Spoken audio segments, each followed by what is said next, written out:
Pemirsa, kabar selanjutnya datang dari Wali Kota Banjarmasin mencabut kebijakan tarif dasar 10 kubik pemakaian Banyu Barasih PDAM Bandarmasih Banjarmasin.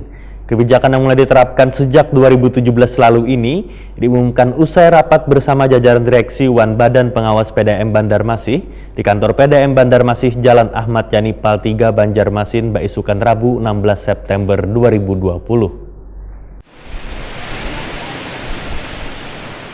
Wali Kota Banjarmasin Ibnu Sina mencabut kebijakan tarif dasar 10 kubik pemakaian Banyu Barasih PDAM Bandarmasih Banjarmasin. Kebijakan yang mulai diterapkan sejak 2017 lalu ini diumumkan usai rapat bersama jajaran direksi Wan Badan Pengawas PDAM Bandarmasih di kantor PDAM Bandarmasih Jalan Ahmad Yani Pal 3 Banjarmasin, Baisukan Rabu 16 September 2020. Wali Kota Banjarmasin Ibnu Sina Wahetakoni Prima TV usai menghadiri rapat paripurna jelang tengah hari Kamis 17 September 2020 memadahkan bila penghapusan kebijakan 10 meter kubik itu sebagai respon dari keluhan warga baik langsung ke pemerintah kota maupun disampaikan melalui anggota dewan. Ibnu Sina pun membantah bila keputusan ini karena hendak dilwali, namun murni untuk merespon aspirasi warga lantaran di masa pandemi virus corona ini membuat kondisi ekonomi semakin sulit. Sehingga inilah waktu yang tepat untuk meringankan beban warga. Ibnu Sina menegaskan pencabutan kebijakan tarif dasar 10 kubik itu mulai diberlakukan pada Oktober 2020 nanti. Menurut Ibnu Sina, warga yang sangat terdampak kebijakan tarif minimum tersebut sebanyak 21.000 pelanggan kategori MBR. Jumlah ini hampir sama dengan penduduk miskin di Banjarmasin.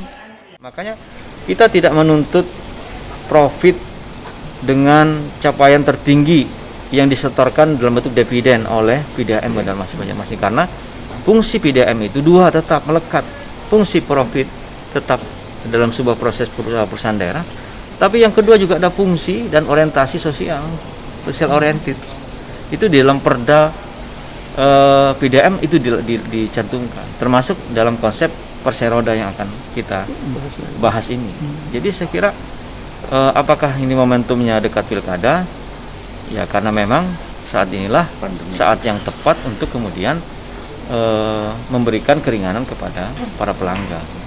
Nah, karena yang terdampak dari kebijakan ini adalah para pengguna yang di bawah 10 kubik itu jumlahnya hampir 21.000. 21.000 itu sama dengan jumlah penduduk miskin kota.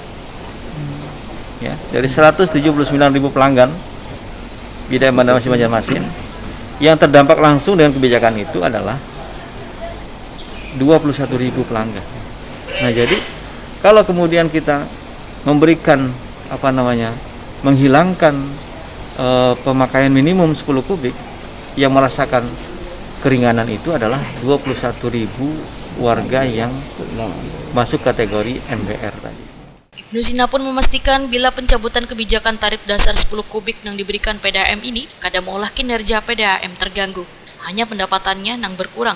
Namun kekurangan tersebut bisa diambil dari data center karena data center milik PDAM baru terpakai sekitar 10 atau 15%.